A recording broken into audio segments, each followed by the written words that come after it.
Welcome back mga katambalan, mga hot topic and issue pag-usapan natin. Update po tayo kay David Ligauco na kung saan nga po nag-update itong si David sa kanyang social media account. Makikita naman po na kumakain itong si David ng napakasarap na chicken McDo nuggets at makikita rin na enjoy itong si David na kumakain sa loob ng kanyang sasakyan.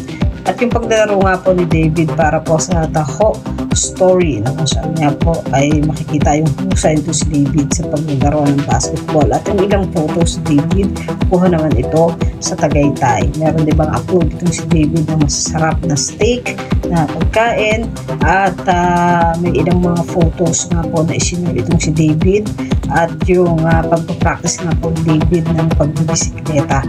At sa latest post nga po ni David sa kanyang social media account ay ang bago nitong commercial para naman po sa Sprite na kung saan nga po ay nagmamaneho itong si David at makikita nga na init na init itong si David.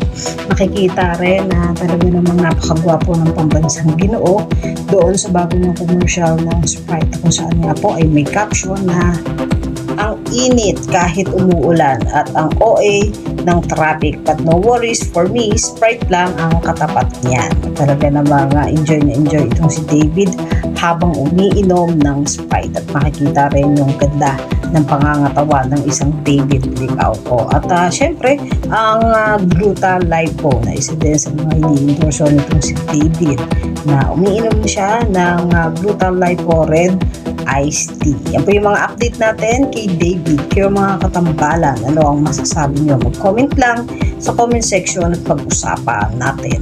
Yan ang mga hot topic and issue dito lamang sa Tambalang JK.